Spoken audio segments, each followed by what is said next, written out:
No niin, tervetuloa taas tähän Linux CNC-ohjelmoinnin pariin. Meillähän on ollut tässä menossa tämmönen leluauto, johon on tehty sitten osia ja nyt olisi tässä osiossa 27 niin tarkoitus tehdä siihen leluautoon hytin sivut. Ja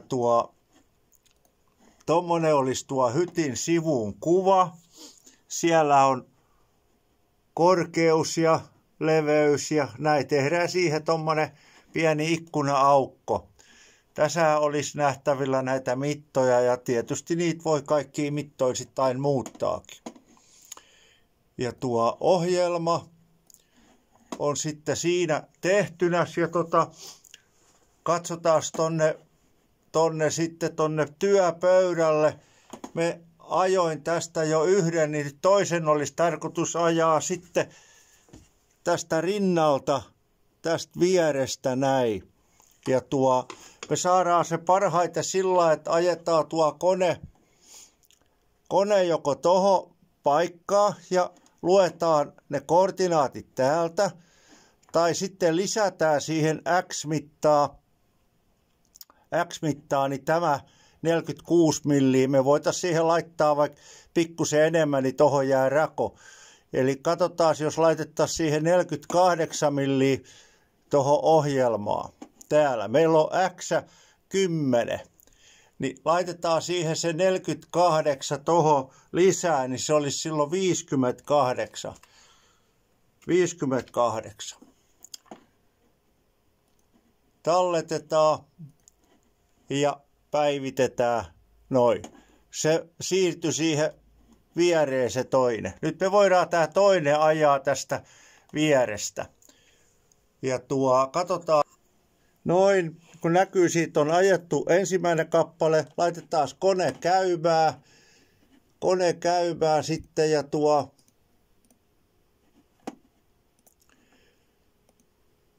noin, se lähti sieltä tulemaan.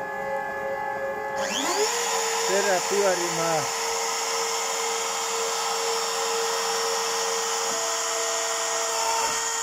Ja näin se lähti siitä menemään.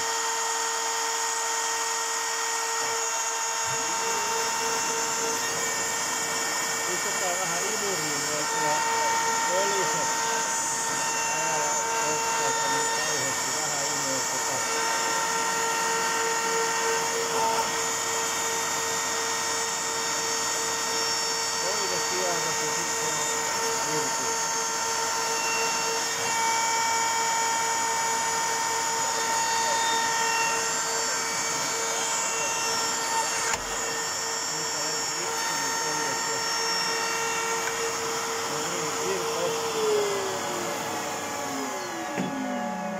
Nyt nähdään, se on siellä irti ja katsotaan tonne taululle.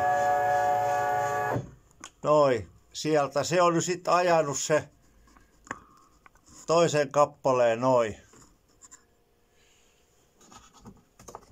Eli nyt on sitten kaksi hytin sivua tehtynä, kun mä tein aikaisemmin toisen. Ja kun tohon X-mittaan tai Y-mittaan laittaa lisää, niin silloin tämä työstettävä kappale siirtyy taas uuteen paikkaan. Me voitaisiin katsoa vielä semmoinen juttu, että jos oltaisiin ajettukin se tosta ylhäältä, niin laitetaan siihen takas se. Tuossa oli X-mitassa 10. Noin. Ja katsotaan kuinka korkea tää on. Tää on 98,5. Siihen voisi laittaa 100 milliä lisää. Laitetaan tohon 100. Noin. Ja talletetaan ja päivitetään, niin nähdään, että se siirtyi tonne yläpuolelle. Tietysti sitä voi, jos on makuri, niin pyörittääkin vielä sillä, että saa tuo vinon tason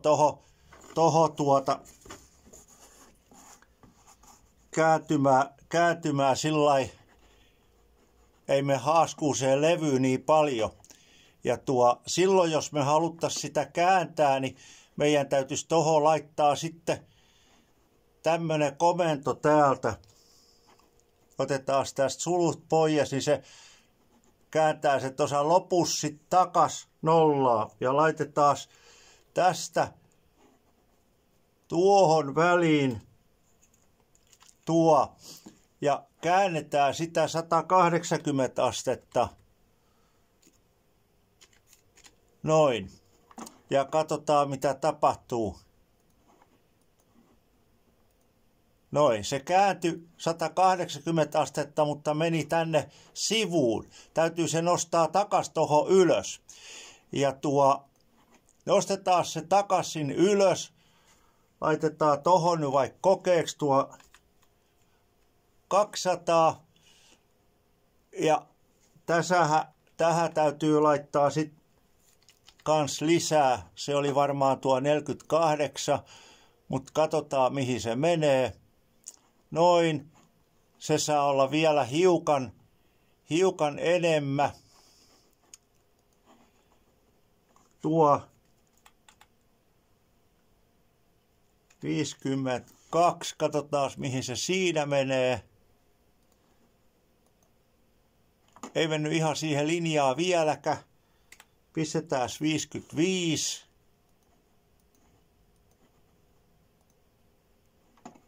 Nyt on aika lähellä sama linja. Voidaan ottaa vähän alemmaksi sitä vielä.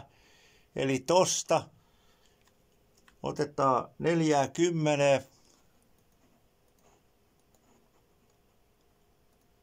Noin. Sitä voi ottaa vaikka vieläkin alemmaksi. Otetaan 35.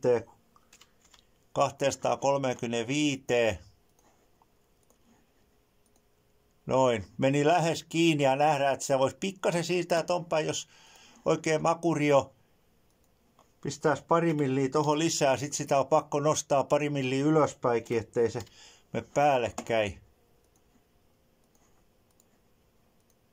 Noin. Nyt se on siinä toista päin ja voit ajaa sitten kolmannen kappaleen tollaan ja sitten siirtää taas leveyden verran sivulle päin, niin saisi siitä sitten. Elikkä jos me tarkastellaan vielä tuota ohjelmaa, niin täällähän on nyt sitten tämmöinen käsky, kun näkys vai. G90, G10, L2P1, R180. Ja tuo R:llä voidaan sitten kääntää asteina. Mä laitoin nyt 180 astetta, niin se kääntyi se täyden puolikierrosta. Ja nyt kun se koordinaattipohja jää sitten tämmöiseen asentoon, niin täällä ohjelman lopussa kannattaa tohon laittaa sitten taas uudestaan tuo 360 tämän lopputoimiin, jotta se kääntyy takaisin siihen nolla-asentoon, se pohja. Näin. Okei. Tämä oli tällä kertaa tämmönen lyhkäne. Kiitoksia ja hei.